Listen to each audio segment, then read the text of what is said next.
We're talking with the Director of Business Intelligence of Barnum Financial Group today, Marwan Khoury. We'll learn about Marwan's everyday role within the industry, his vision for leveraging data to help advisors, and how he sees the future of business intelligence in this industry. Let's get into it. I'm Paul Blanco, and this is Small Steps, Big Wins.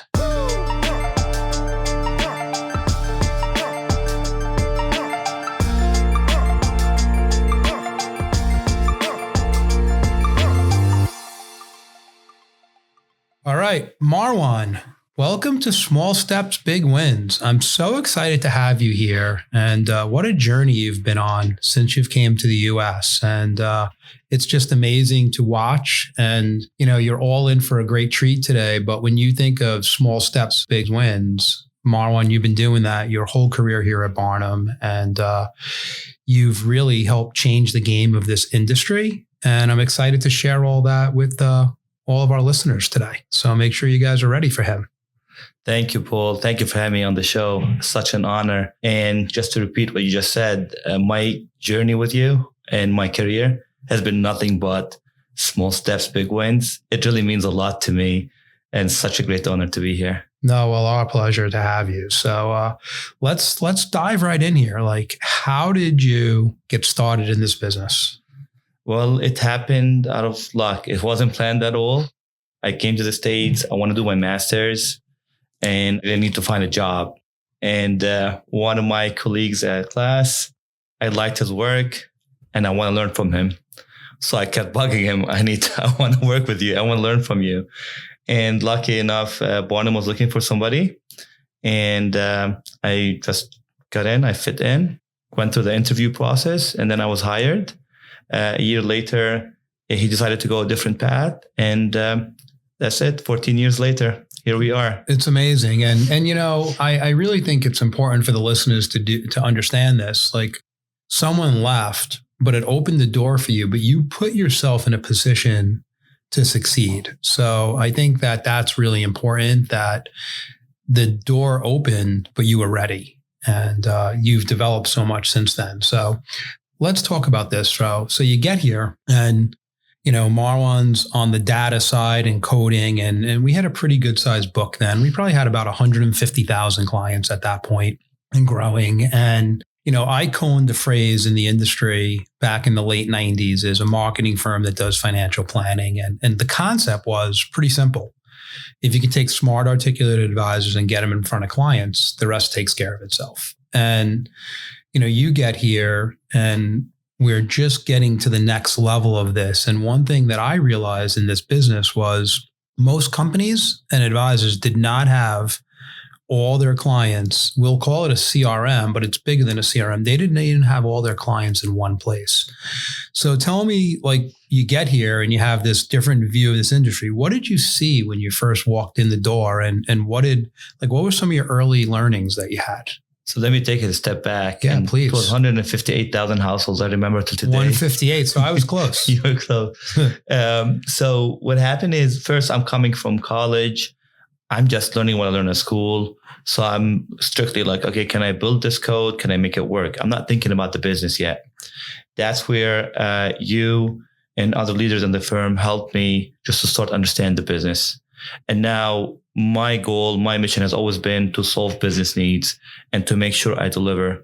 It didn't have to be the best code, but I had to make sure that it delivered. It makes everything simpler. So just a shift of just writing code to write code, and then to actually code to help our advisors. And I always tell our advisors, we're on the business of making appointments. That's what I tell my team. And that's what we have to work on. Because if you don't make appointments, you're not going to be able to help people and you're going to be able to sell. So it just makes sense. So for the second part of the question, what was my view of the industry?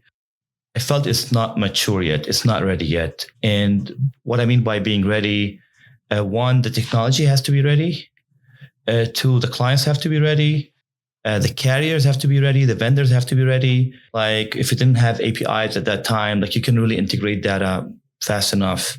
If the client is not ready to accept what's happening, they're just not going to use it.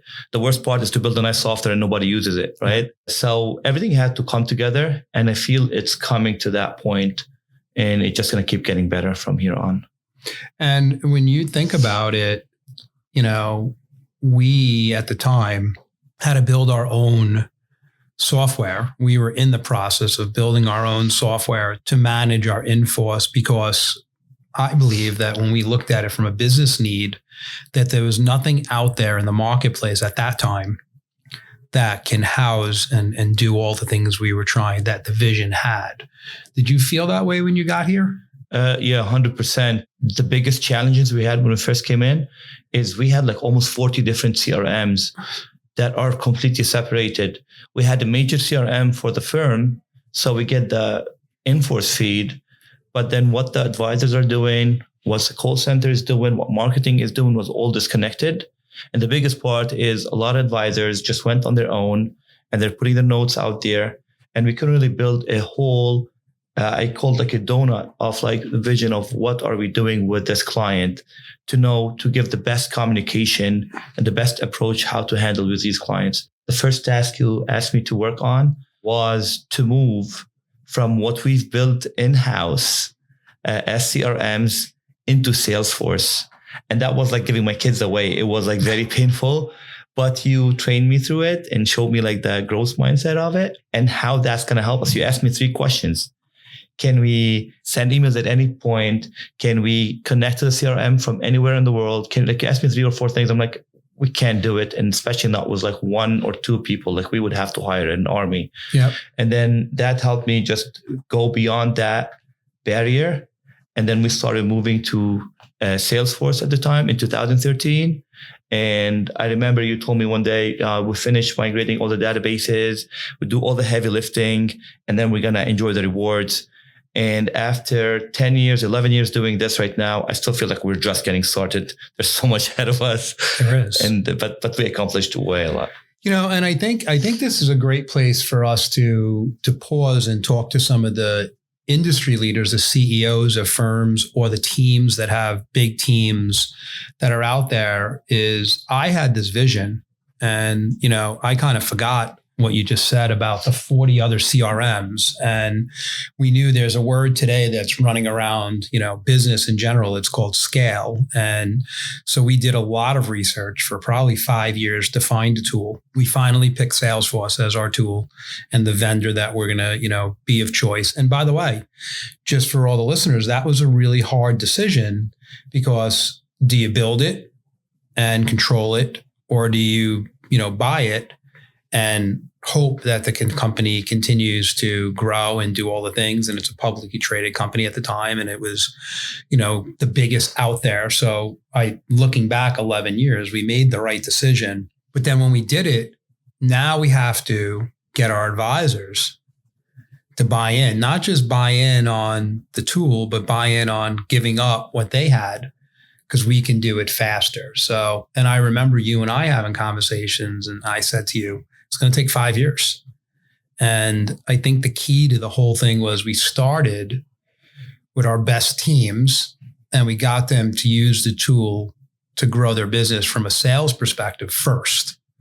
And then we got them to do all the other stuff. Is that kind of how you saw it? 100%. And it was like a big move from your end, because it was a big investment. And that was one of my objections. One of the things I had to list to you is like, it's not cheap and you need to build it. And you were willing to go all in. And that's something that also helped us big time, because we need the leadership to be on board. And that's one major step there. Then, of course, we went after the top advisors, top teams. We piloted the teams and we started moving one team at a time, because we don't want to disrupt business too. We're doing this as they are trying to continue to serve their clients and help their clients. So we had to do it while we were actually working. So we're rowing the boat and we got to keep rowing and still change the way the direction is. So go back for a second to what you said earlier. I think that being a developer and building software, a lot of people are doing that. The fintech space is huge today. And I think sometimes software, and I've seen this in all different aspects of our industry, software is built off the side of the desk. They never really beta test it, and then they roll it out, and then no one uses it, and then the company is basically obsolete. You made a great point and say you were getting trained by lots of leaders here How did it help you to go from someone that really knew the back end coding and how to get stuff to be more efficient and to solve a problem, but to then understanding the products and the reasons why you're building this? Why don't you go into that? Because I think that's a game changer for you as an executive now. Absolutely. And you helped me a lot with that. The way you laid the vision, the way you see opportunity, like something changed in the industry, you're very quick to see it. And that would always motivate me. I get very excited when I see a problem that I know I can solve. So you just lay the situation. That's what we're trying to help here. And that's what drives me. And that's what I train my team as well. And I feel like we've built a good connection there. So yeah, it's just how I'm going to use my skills, my software. When I see somebody data entry or do stuff like that, and no, we can upload that in 2 minutes. What's going to take you 2 weeks? Or integrate stuff. So that's the other stuff that we try to help. Yeah. And I think that when you think of some of the challenges that came at you, was number one, now you got the number one seat, so now you're in control. You have a new tool that you have to migrate to, and now you have to learn the business. When you think of the vision, so it starts as a CRM and it helps people, but what else gets connected to it? And how do you go from just making it a CRM to making it an enterprise tool, which it is today? Well, a lot of feedback, like you have to listen to what the end user is telling you, because you would build something, you think it works just fine, and then they'll just give you some recommendations. And never underestimate any feedback, any advisor. I just learned we built our best features from some feedback from somebody wasn't even sometimes successful in the business, but they gave us the right feedback. So always look to be better. Competitors, also, like I'd see what they're doing, I learn from them, and I try to replicate. A lot of time spending with our leadership team to really understand the business and why are we doing this. And it has to simplify their work and it has to make sense to them. They have to buy in. If they don't buy in, they have to be your partners. They have to help you on the mission. Because sometimes they feel like some job security and you're threatening them their job. And that's the biggest pushback. And then it's not successful because now they think you're trying to replace them while we're actually trying to empower them and help them elevate to the second level.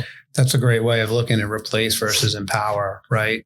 So now an advisor now has the tool, or a staff person, but let's use an advisor, and everything on their team is connected from new business to existing clients to licensing to, if they're running a team, all the people on their team have visibility, processing new business. Everything is connected. Am I missing some things that are connected there?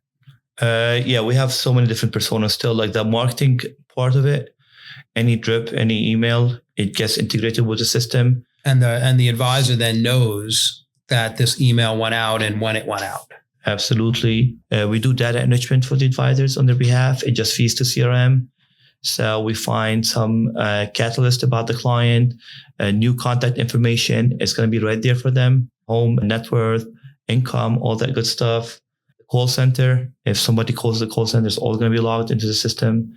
Some HR stuff as well in a different persona, many different departments. Yeah. It's interesting because I remember being an advisor and long time ago, but my CRM was on the back of my folders for the clients where I'd have a conversation, I'd write it down. And then the next meeting, I'd have at least a little information, like they got a new pool. So, Marwan just got out of the pool. So next time I call him, like, how's the pool? But now as you guys get data and stuff happens real time, you're loading it in there so that the advisors don't have to do it. Absolutely. And sometimes they don't even know what to do. Like they want you, it just hit them like, this is the information about your client. So just imagine how powerful that is. And that's how that's going to change our industry. That's another thing you actually invested in and you were looking at that outlook. So that's where you lay out the vision and the strategy for the firm. And those are the things that inspire me. And listen, let's go backwards for the listeners here. When you think of it, the tool that sits on this, that Marwan and his team really manage day to day, is called B2, stands for Barnum Insights. But the vision was really clear, right? It really wasn't at first to connect everything, which it is now. It's basically the engine behind the whole firm. But there was really three specific things that we wanted, right? We wanted to have age-based opportunities for all of our clients. We wanted to have product-based opportunities, which when you think about it, those two things, maybe we call them tiles here, but that created maybe 65 different opportunities for an advisor. So once you do the heavy lifting and have the clients on board, you shouldn't have to go too far to find more opportunities. And that tool will identify them for you. And then the third one was what you were talking about. You use Catalyst, but it's really social events. And now our tool, is able to identify 11 different Catalyst events for advisors to have. And at the same time, enriching the data that will help them to just know their client really better and other things. And Marwan, let's talk about another piece that's really important in the future of where we're going is in some of our lead programs now, like last year, we generated over 1 million opportunities for our advisors. But your team has really tried to learn about those and score them and try to continue to make sure that we're understanding who the client is that we're getting. How's that all work? Absolutely. That's a great point to make. First things first, we try to put the right lead in front of the right advisor. We have to make sure we're maximizing our leads and we're doing the right thing by our leads and by our advisors. Yep. Motivation and just to have somebody, imagine I'm doing it every day. I wake up and I have 50 or 100 leads to call. Somehow it's exciting. Somehow it's stressful, right? It's depressing. Like I have to do this every single day, but that's part of the game. It is super exciting. Most advisors are trying to find where their next opportunity is. I know, and I hear it all the time. So that's like a great program, but we have to maximize it. And that's what we're doing right now. So we're just going to make sure our advisors are disciplined, motivated, and just elevating to the second level. And one of it is, okay, here's the leads. We enrich them for you.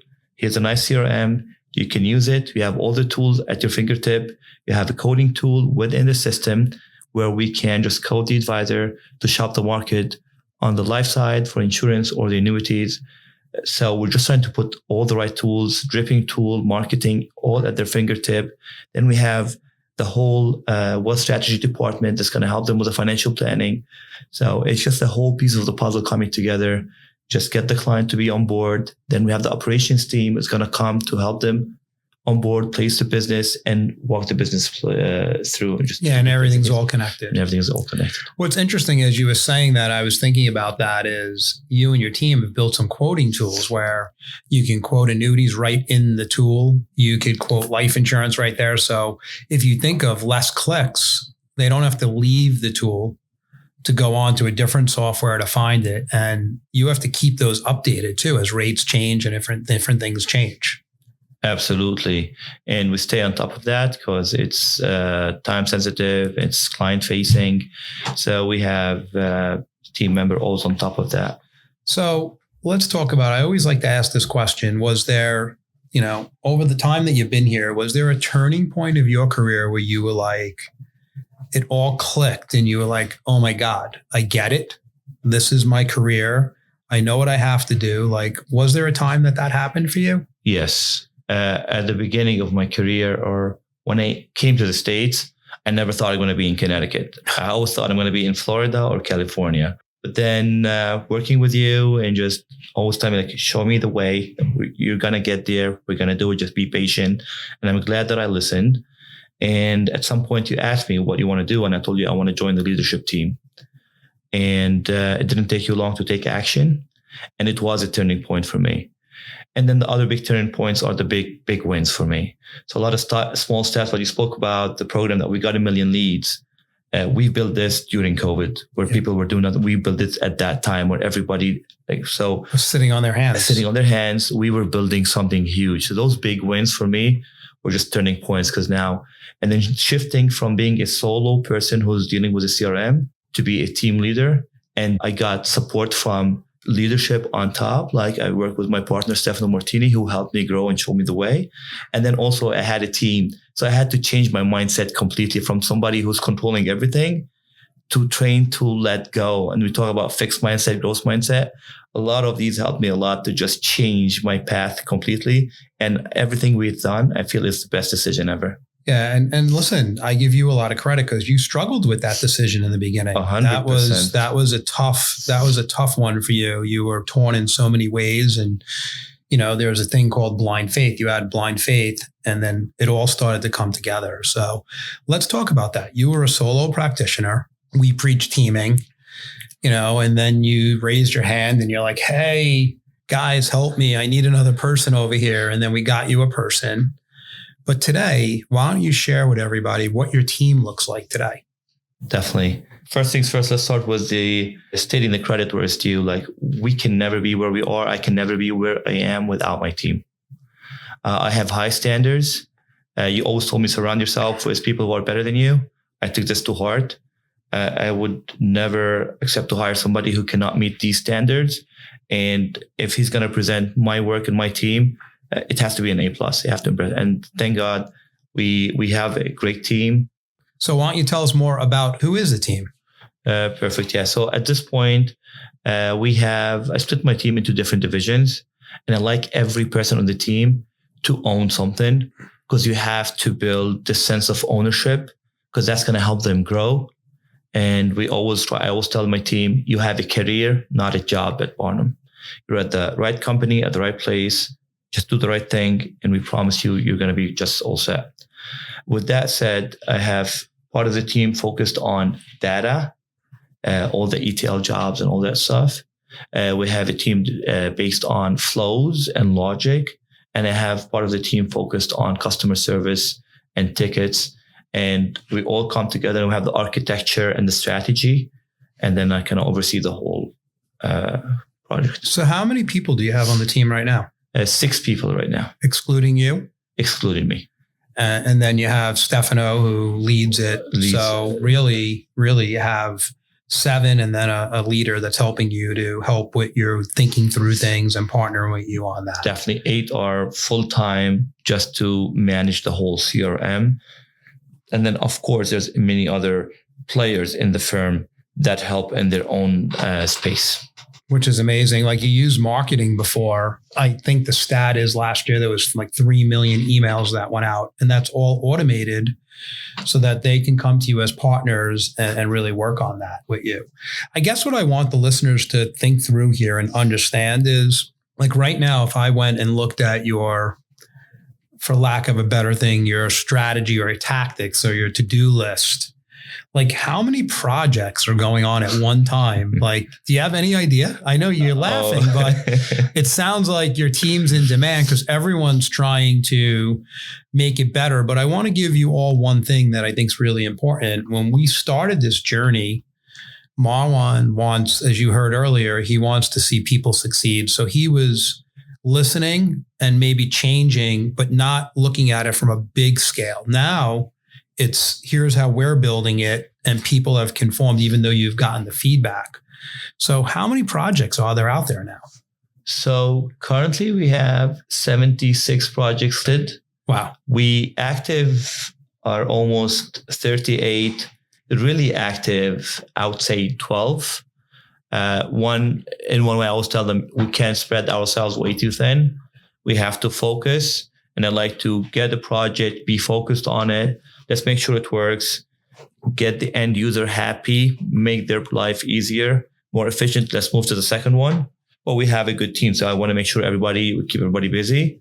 So almost, I think 12 is always active, and we flip them as priorities come over. And sometimes just the project pops as a top priority and we switch priorities and we attack. It's amazing when you think of it, and I don't know if this went through your mind, but when you made the migration from our own tool to Salesforce, and then you got all the data in one place, some people would have thought, oh, my job's done now. And there's 76 other things on the roadmap going forward. So we say, the best is yet to come.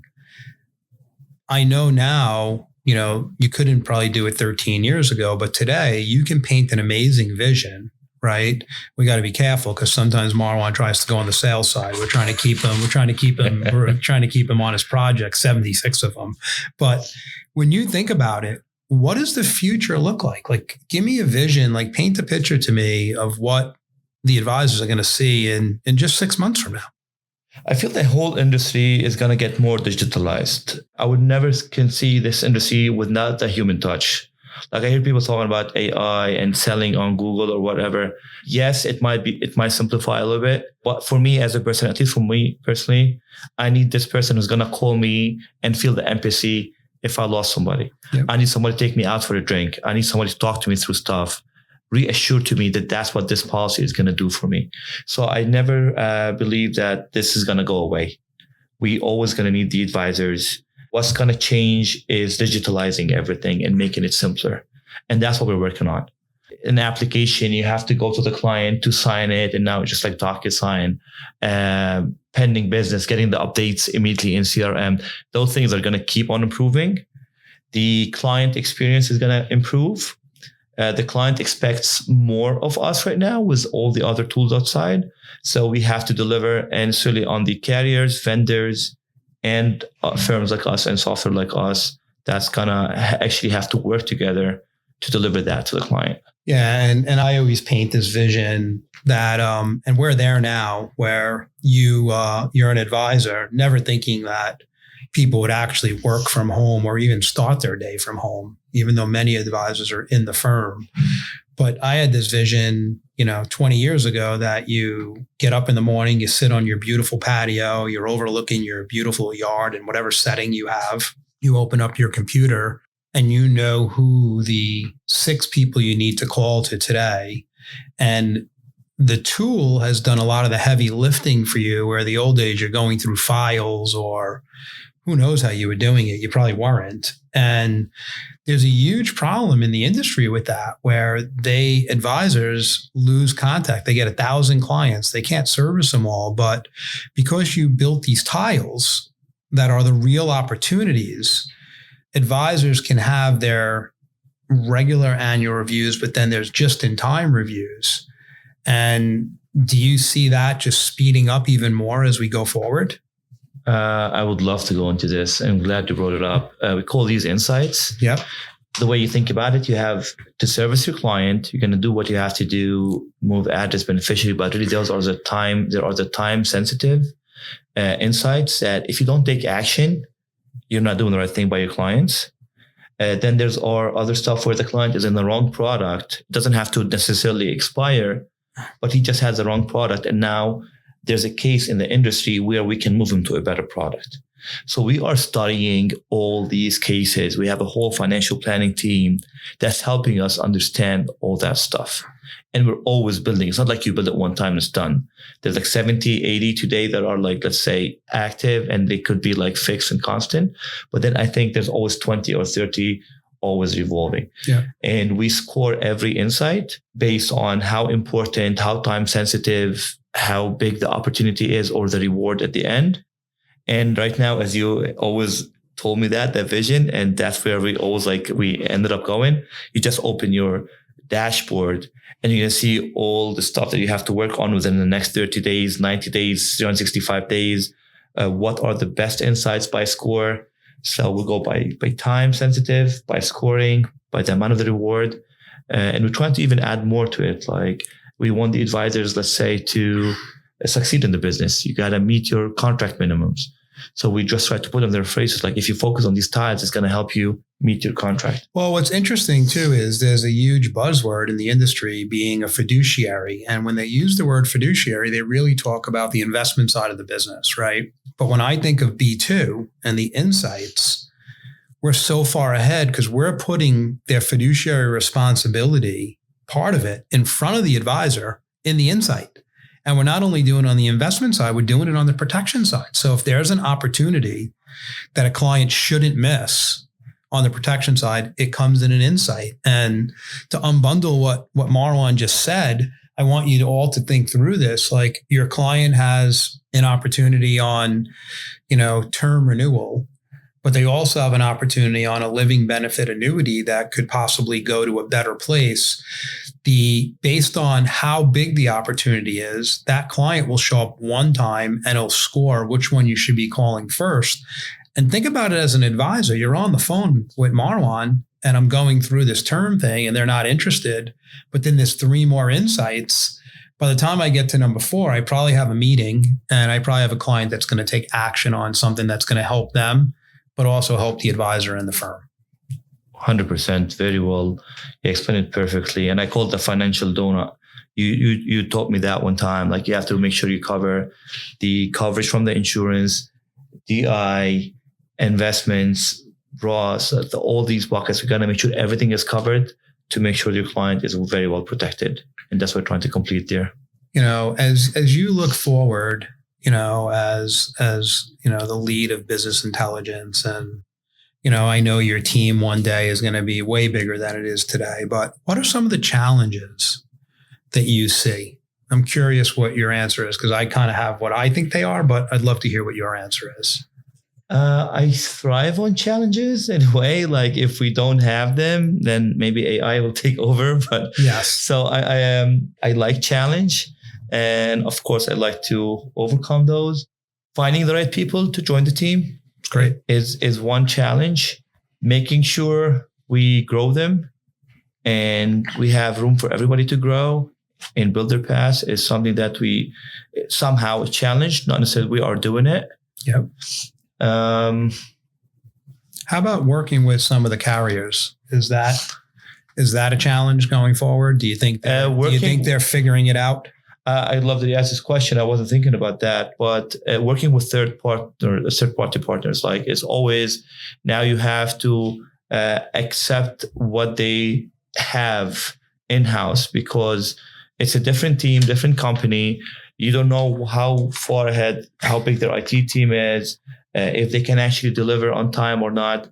So there's always a challenge there. And some partners are great and some partners are just not ready. Yeah, but that's your growth as an executive.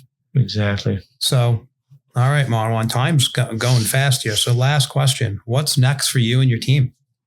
You always tell us it's just the beginning. Yes. And we're just getting started.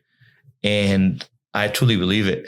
I tell my team, I'm going to repeat this. You are at the right company at the right time and we are taking over. And I feel that I truly believe it. Yeah, with our vision being 5 times what it is today, I told someone the other day, I said, I know what you're thinking in the room, because they ask me this question all the time.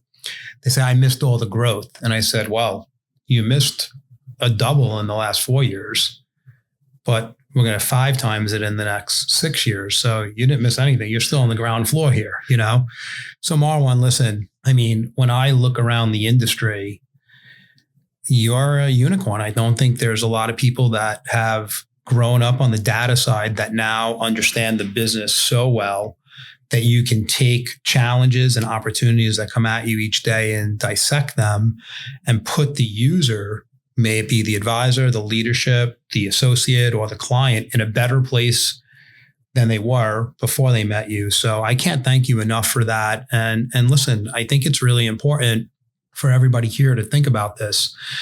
The small step was, I want to learn from someone.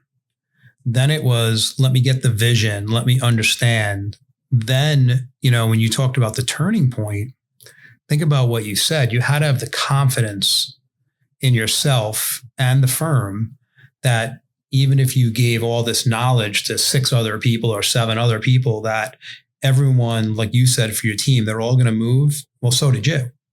And you ended up in a place where you're getting huge wins now, and you're changing the industry one advisor and one client at a time. So I can't thank you enough for what you do. And I hope for the listeners, you see that having this all in one place and being able to be very strategic with how you help clients and be a fiduciary is a game changer for you. So thanks again, Marwan.